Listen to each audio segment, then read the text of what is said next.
Happy Sunday, wine lovers! It's certified sommelier and author of The Glamorous Gourmet, Stephanie Miskew, here with you on a beautiful, chilly Sunday afternoon, and welcome to my weekly Facebook Live show. And while I am usually here with you every Friday at 5 o'clock, because we spent a fabulous week in New York City and just got back, I am coming to you on Sunday instead. I just couldn't wait till next week, and thank you so much for joining me. I'm thrilled that you took the time on a Sunday to stop by and enjoy some wine with me. And on this fabulous Sunday, it's December 10th. Keep losing track of the date. I've got some fabulous, sexy wine words you need to know. And I thought this was the perfect segment to do. You know, it's the holiday season. We're going to parties, we're drinking maybe a little bit more wine than we normally do. At least I have been even. And you know, you're gonna encounter the wine snob, right? They're out there. I think this is their like high season where they feel like they can flaunt their wine smarts and you know, really kind of get to people. So I want to teach you today how to kind of talk the talk and know these latest sexy, hot wine words that are going to help you in these situations. And this topic was actually confirmed to me last night when we were out talking to some people. I was telling them what I did for a living, and one of the men just looked at me and he said, "Wine is so confusing." And I'm like, you are right. And I told him I'm doing a show tomorrow. I've got 4 great words for you to learn, terms that are hot and that you can look like you have a little bit of wine knowledge, and you can, like I said, talk the talk. So thanks again for joining me today. I really appreciate it. If you could tell me, if you can hear me, where you might be watching from, or if there is something in your glass today you know I want to know about it. So go ahead and let me know in the comment section below. I would greatly appreciate it. Well, I quickly tell you about our super simple format. It's the same every week. Every week I taste through 4 wines. 4 wines. And while I'm doing that, the benefit is we're live. So you can make comments or ask questions, and I can answer you in real time. I mean, that's the whole beauty of Facebook Live, right? So please, by all means, comment, ask questions. I'll totally answer you or respond to your comments, no problem. Also, I like to keep these to about 30 to 40 minutes. I know usually we're on a Friday, and I know you're like just raring to get your weekend started, but even I know we're on a Sunday and you might have plans afterwards. So again, just a quick little half an hour to inspire you to drink some wonderful wine and maybe learn a little something along the way. So 30, 40 minutes. And also, if you are watching this video after the live broadcast, don't fear. Go ahead and leave comments and ask questions as if you were watching it live. I promise I will get back to you and answer all of your questions and respond to all of your comments, okay? So if anyone out there happens to be watching, please go ahead and leave a comment or send up some emojis. I think I'm liking the little heart emoji today. Why not? Especially since we're talking sexy wine words. And yes, I promise to keep it PG-13. And by sexy, I kind of mean, you know, the latest, hottest lingo. And I think the terms that you're most likely to run into during this time of year. So without further ado, again, if you're just joining me, I'm Stephanie Miskew, and today we're talking sexy wine words you need to know. And I've got 4 amazing wines to demonstrate these words for you. So let's jump in, shall we? So our first word we're going to talk about today is terroir. And terroir is a favorite among the wine snob. I mean, let's face it, it's French, it's esoteric, and it immediately alienates the uninitiated. But that ends tonight because, my friends, in 30 seconds, you are going to know what terroir means, and you are going to be able to use it when talking about wine. And I'm really glad to be featuring this term because last week, some of you may know, I had a contest on my Facebook page and I asked people, what's the number one thing you want to learn about wine, right? If you have one burning wine question or a topic you want to learn about, what is it? And quite a few people said blind tasting. And I was so glad to hear that because the cornerstone of blind tasting is this concept of terroir. And I'm going to spell everything out in the show notes, so don't freak out about it.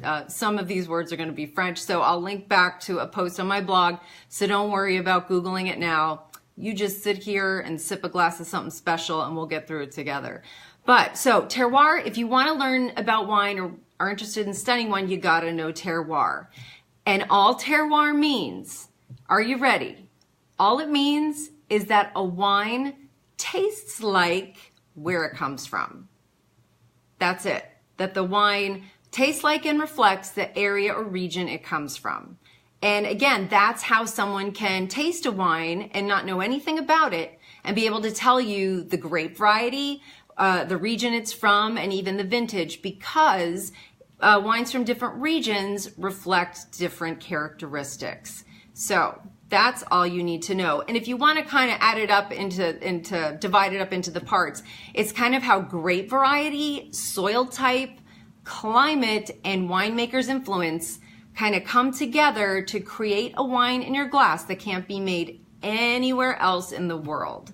So to demonstrate our first sexy wine word of the week, I've got a beautiful rosé champagne from Taittinger, one of my favorites. And I'll show you the label real quickly, and let me see if I can flip the screen. There we go. Yeah, it's their Prestige Rosé, which is, again, a beautiful wine. You can see it has a beautiful, beautiful pink color. But let's go ahead. And for those of you who might be new to the show, every week I do a guided tasting of our wines. So the first S that we're going to do, and it's the 6 S's. I like see, swirl, sniff, sip, swish, and savor are the 6 S's. So I'll take you through them right now. And this wine, again, and the Champagne region of France has just a beautiful terroir to it. And we're going to get to that in a second.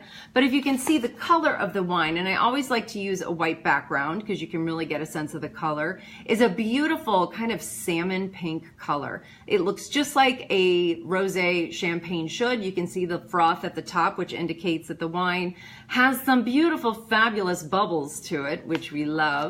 But again, this looks exactly like a fresh, young champagne should. It's not too dark, it's just dark enough. And that means we're going to proceed to our next 2 S's that I like to pair together, which are swirl and sniff. But there's a little asterisk here, because with sparkling wine, we don't want to swirl the wine because it dissipates the bubbles too soon. So you let the bubbles do the work, and you just put your nose in the glass and let the bubbles kind of carry the aromas up to your nose. So I'm going to go ahead and just stick my nose in that glass as far as it'll go. Oh, and I'm telling you, that is just beautiful. And Champagne is is one of the northernmost parts in the world where grapes can be grown, right? So it's really hard to get those grapes ripe, which allows them to maintain a beautiful acidity. And the chalky soils of Champagne give these wines a gorgeous minerality. And right on the nose of this wine, I feel like I can smell both. I get the beautiful, again, the minerality, which usually goes hand in hand with a nice acidity. So I'm getting that definitely aromas of red berries, which are beautiful. And also something that's very unique to Champagne is that beautiful yeasty kind of bread dough aroma, that biscuity kind of scent that's just intoxicating. And one of the things you really look for when you're evaluating or smelling a Champagne, it's just fabulous. Smells just like I think it should. So we're going to go ahead and we're going to do sip and swish.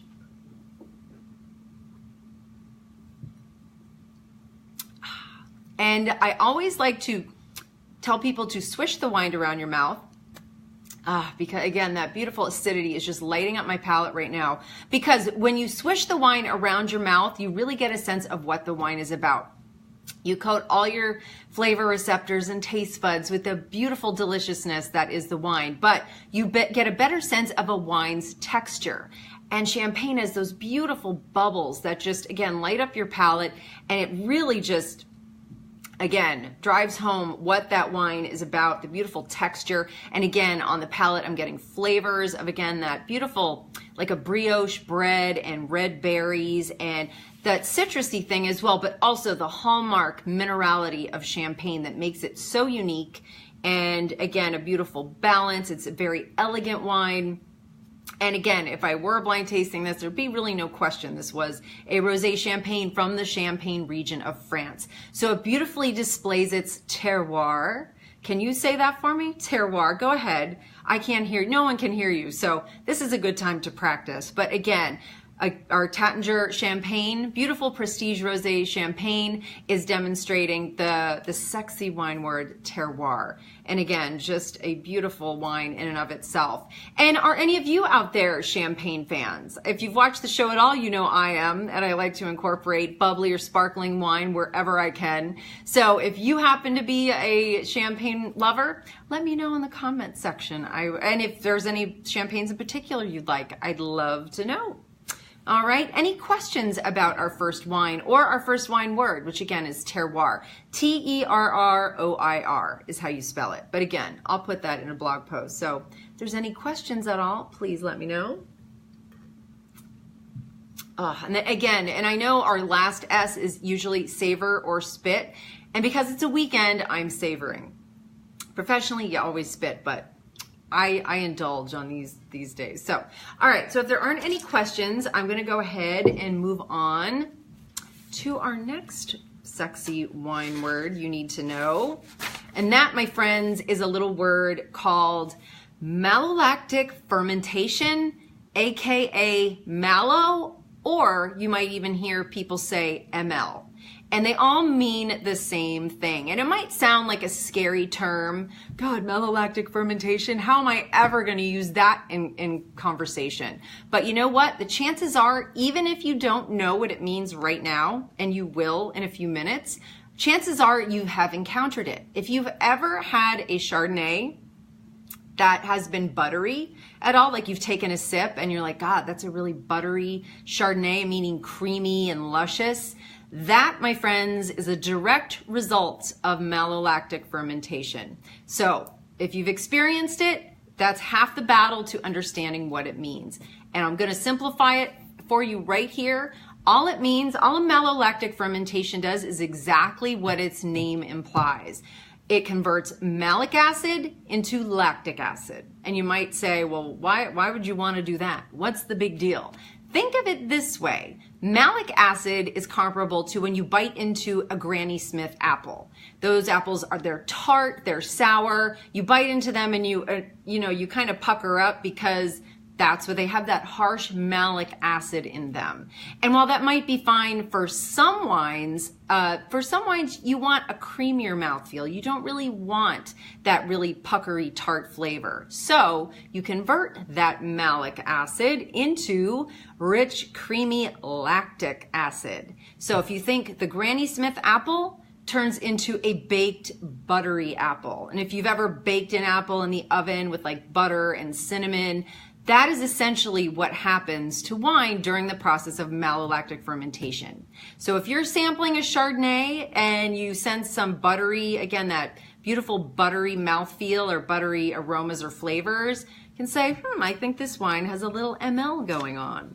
Or I think this wine, has a little malolactic, or has been made using a little malolactic fermentation. Something to that effect. So you see, it's not really as hard as it sounds. So again, since no one can hear you now, you might as well use this time to practice if you want. So go right ahead. And the wine I've chosen to demonstrate this beautiful term is a gorgeous Chardonnay. It is, let me make sure I dumped all that out. I hate to dump any champagne out, but let me pour myself some first. And I'm gonna flip the screen here. I'm gonna figure out, hey Marie, good to see you. Thanks so much for joining me on a different day and time. I appreciate it. So we're on a little term called malolactic fermentation, and the wine I've picked to demonstrate this term is called the La Crema Sara Lee Vineyard Chardonnay from California's Russian River Valley. Very pretty label, very well-known name. Again, I think a lot of Chardonnay lovers out there have heard of La Crema there.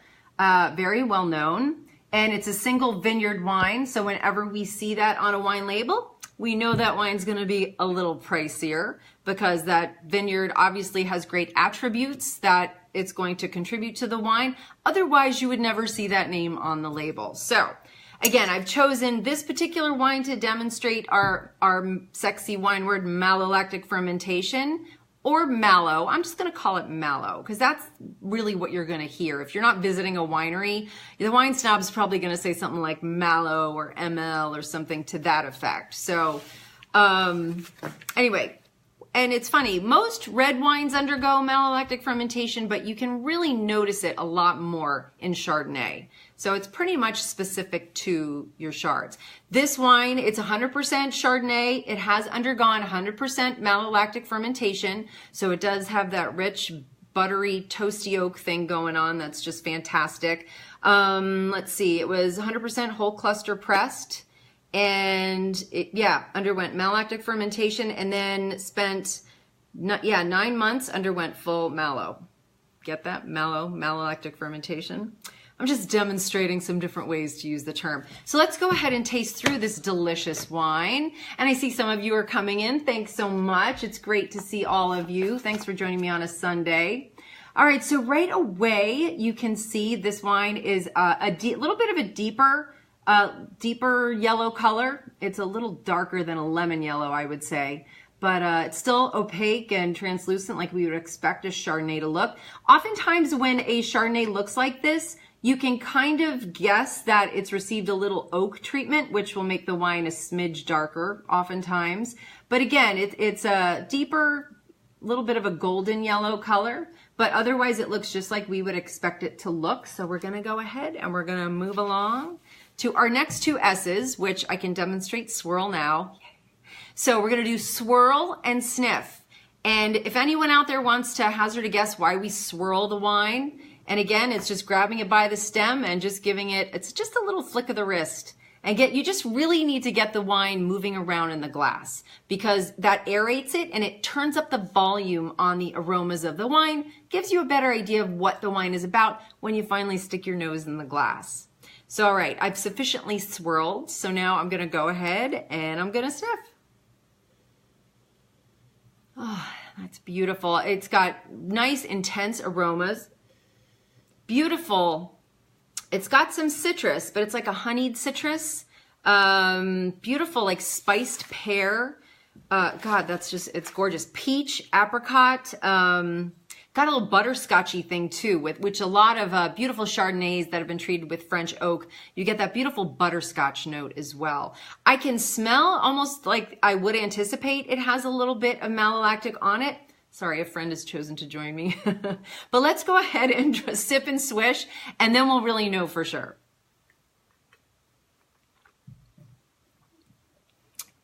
Yes, and gosh, right away, with a wine that's undergone malolactic fermentation, you notice it right away. It coats your palate.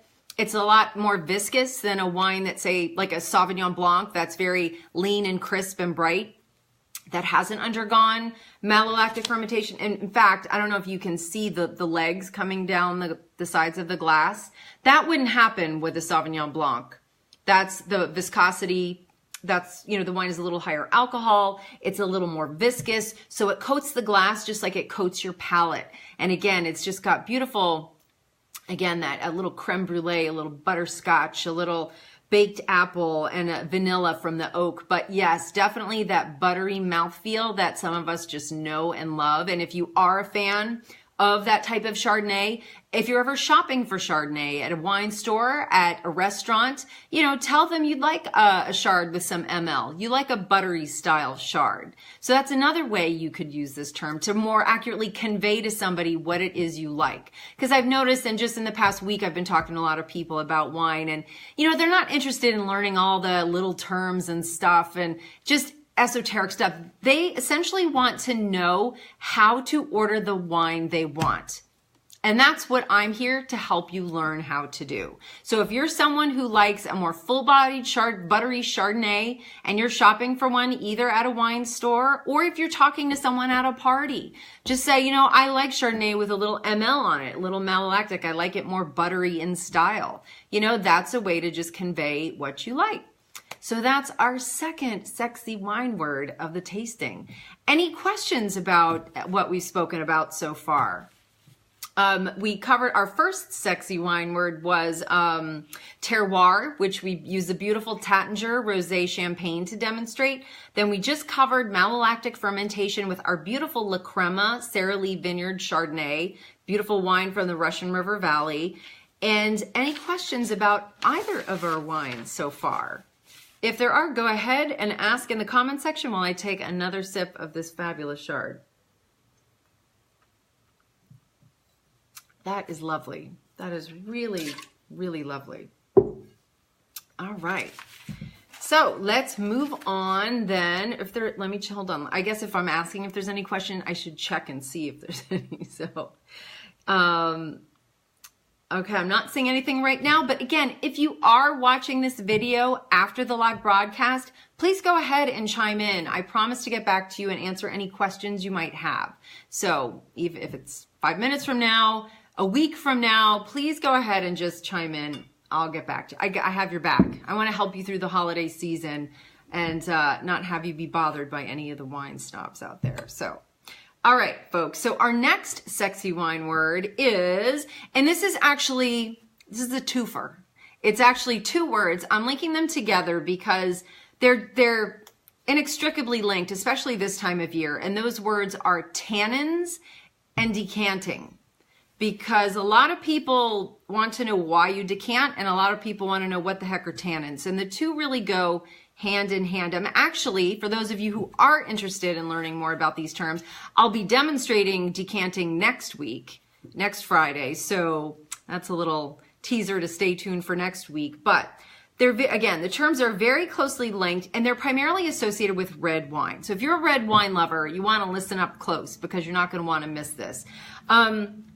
And again, even if you don't know what tannins are right now, chances are if you've ever had red wine, you've experienced them. So if you've ever taken a sip of red wine and it felt like all of the moisture has been sucked out of your mouth, that, my friends, is tannin. And I think you know, especially if it's a full-bodied red, like a Malbec or a Cabernet Sauvignon or a Syrah, and it's only like a couple years old, you take a sip of that red wine and it is going to be like you are going to feel all of that moisture just be stripped out of your mouth. And again, that is tannins. They add really important texture to red wine, and they're also a very important preservative. That's why red wines can age so much longer, generally speaking, than white wines, because of those tannins. Tannins, acid, and sugar are the what I call the Botox trio of wine. But with red wine, it's those tannins that are so important. But if you're someone who might not enjoy because sometimes they can be very harsh, those tannins. And if you're someone who doesn't always like that taste, you have two options. You can either wait 5 to 10 years or 15 years for those tannins to soften while the wine ages in your wine cellar or wine fridge. So you can wait, but if you want to drink your wine sooner, which a lot of us do, and we don't feel like waiting, that is where decanting comes in. And decanting a wine essentially means you transfer the wine from its bottle into a decanter, you dump it in, and that aerates the wine in the process and mellows those tannins out beautifully. So a lot of people think they should decant wine, but in fact, in the past week, I've probably been asked 3 times, when do I decant a wine and why would I decant a wine? There's 2 reasons. One, you've got a young tannic red wine. It's too tannic. You don't even want to drink it. It tastes bitter and astringent. You dump it into the decanter. You can let it sit there an hour. You can drink it right away. You'll notice a difference right away. And so just go ahead, dump it. You can use a fancy decanter. You can dump it in a glass flower vase. Either one will work just fine. So that will mellow off the tannins right away. Also, if you have a very old red wine that has some sediment, and I'll get into this more next week, you pour it off of its sediment, but you want to be gentle with that wine because a lot of older wines can be fragile. But for our younger reds, like the one I'm going to be tasting today, turn it upside down, dump it in that decanter. You really want to infuse it with oxygen and mellow off those tannins. So that is why. And the wine I've chosen to demonstrate our word of tannins and decanting today is the Brandlin Vineyard. I'm sorry, there we go. The Brandlin Vineyard Mount Veeder Cabernet Sauvignon from the Napa Valley, California. A little pricey at $70 a bottle, but a beautiful wine nonetheless that we look forward to drinking tonight. But again, Mount Veeder cabs are known for having pretty astringent tannins. So again, this would be the perfect example of a wine that you would want to decant. But if you like the flavor of tannins or the feel of tannins, by all means, you don't even need to decant it. It's totally a personal call. So anyway, let me pour myself a little bit of this wine and we'll go through our little tasting. And again, beautiful, beautiful. This looks just like a Mount Veeder cab should look. So it's got a beautiful purplish, beautiful deep purple opaque color. You cannot see through this wine. Maybe Superman can, but I can't. I mean, it's just a beautiful, gorgeous color. Looks just like we would expect. Cab, you often get that beautiful, dense, purplish color that we all know and love. There's no browning around the edges, no rim variation. It's pretty opaque the whole way through. So we're gonna move ahead and forge forward with swirl and sniffs. Swirling and, I wish I could let you smell this through the camera. That's just heavenly.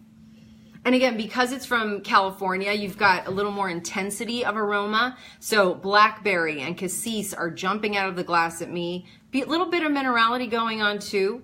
But again, I definitely want to roll into sip and swish.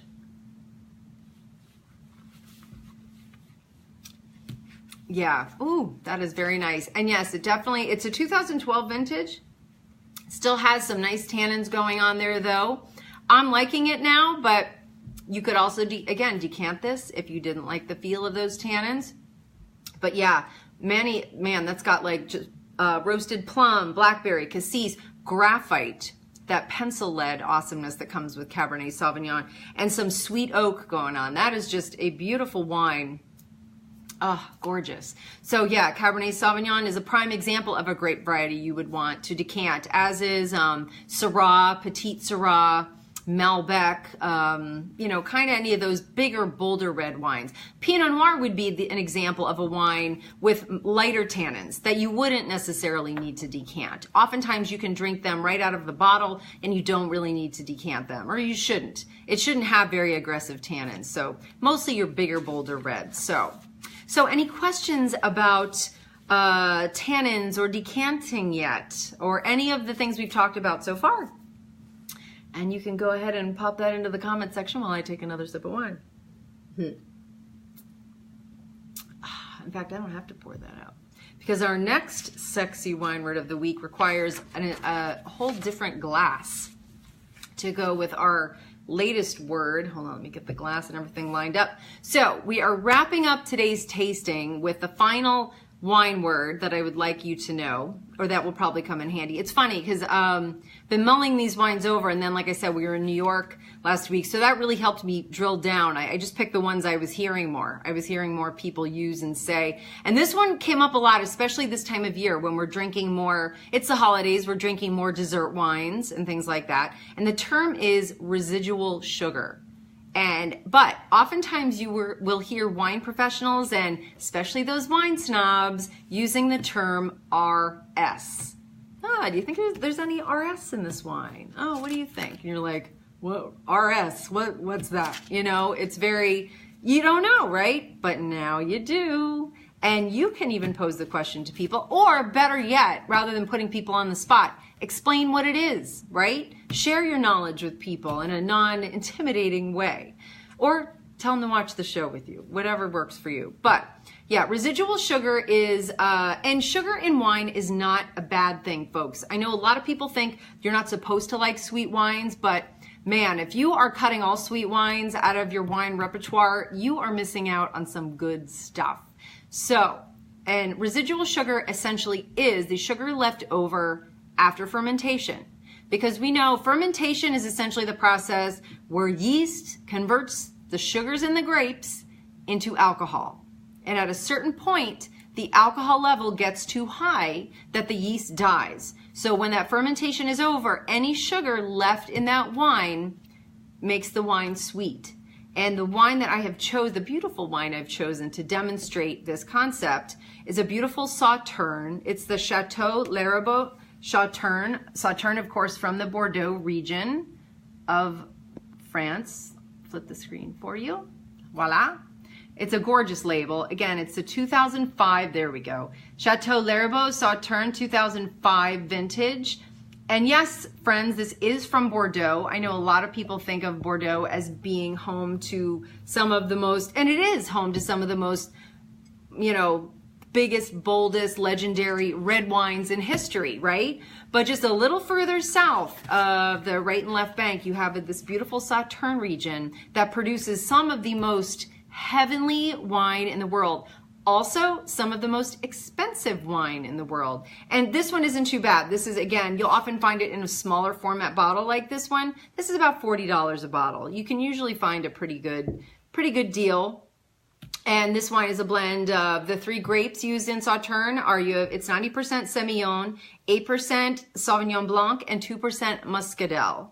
And again, and the important thing about Sauternes is that it's affected by this rot that takes over the vineyards. These grapes look disgusting when they come off the vine. They're moldy, they're raisined, they're covered in this fungus, but the juice that is pressed out of them is heavenly. And again, you want to preserve the beautiful sugars in this wine, which are balanced by a beautiful acidity. So even when you find this RS in wine, again, it's often balanced by a lovely acidity that keeps it from being cloyingly sweet. So let's go ahead. We're going to go through our little guided tasting. I might need a little more, right? And again, normally you would serve a Sauternes or a dessert wine in a smaller glass, which I've got for you here. If you honestly, Sauternes or dessert wine, late harvest wine like this is my secret weapon when I'm entertaining around the holidays.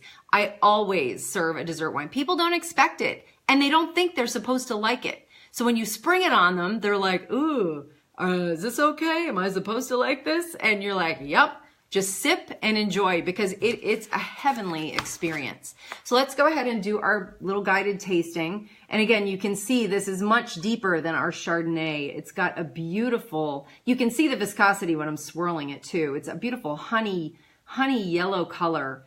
Again, it's 2005, but there's no browning. It's still a beautiful, clear, lemony, golden yellow color. Oh, it's just gorgeous. Liquid gold, fabulous.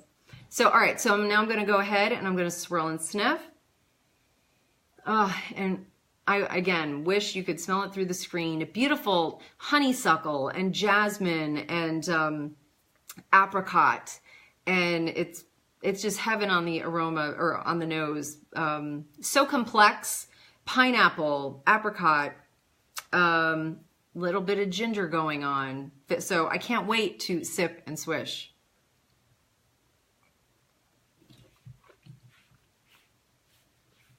And again, swishing this wine gives you the beautiful mouthfeel and viscosity. It coats your palate even more than our Chardonnay does. Because again, the juice that comes out of these grapes is so viscous and thick. And again, while there is that RS, there is that residual sugar. Sauternes usually has, let's see, around, I think it's about 80 to 120 grams per liter is how they measure it. But it's balanced by a beautiful acidity. So this wine is sweet, but it is by no means cloyingly sweet. It would pair beautifully with like an apple type dessert, or pear, like a pear clafouti or an apple galette. Or the classic pairing with Sauternes is foie gras, because you have the rich body of the Sauternes with the richness of the foie gras. That is also heavenly. You could also pair this wine with a roasted chicken, basically anything you like. It has the heft to really stand up to a lot of complex flavors. And unfortunately, people don't think about it that often. And even though it is sweet, like I said, it has that acidity that just makes it so delicious, but so versatile as well. Let me take another sip. Any questions about our residual sugar? Or again, you'll probably hear it referred to as RS in wine circles. Any questions? And I know it's an off day, but I will be back this coming Friday, so be sure to mark your calendar. So again, yeah, beautiful. Just again, coats the palate. If there's one bit of homework I want to give you for this rest of the holiday season, go out and experience a Sauterne or another late harvest dessert wine. They are so special. And again, I think they just make the holiday season so incredibly special as well. So I hope, again, are there any questions about anything so far? I'm happy to answer them. Again, if you do happen to be watching this later on in the week or a month from now, go ahead and leave your questions or make comments, and I promise to get back to you and respond. And if there aren't any questions so far, I guess that wraps up today's sexy wine words you're going to want to know. And I guarantee you, whether you use them or not, your ears are going to perk up when you hear these terms used at wine parties or at restaurants over the holiday season. So I hope you found them helpful. And again, I so appreciate you joining me at a special Sunday edition of Wines of the Week. I will be back with you again this coming Friday, December 15th at 5 o'clock Eastern Standard Time. And I'm going to be talking about some fabulous wine gifts and gadgets that are going to make awesome holiday gifts. And I've already tipped you off as to what one of them is. I'm going to demonstrate how to use them. So I'll be demonstrating how to open a bottle, how to decant a wine, things like that that you're going to need to know for your holiday dinners as well. Okay. So with that, if there aren't any questions, I will let you go. Enjoy the rest of your Sunday. Thanks for joining me. And if you think a friend might be interested in this episode, go ahead and tag them in the comments section. Aside from that, enjoy the rest of your weekend, and I look forward to seeing you on Friday. Cheers.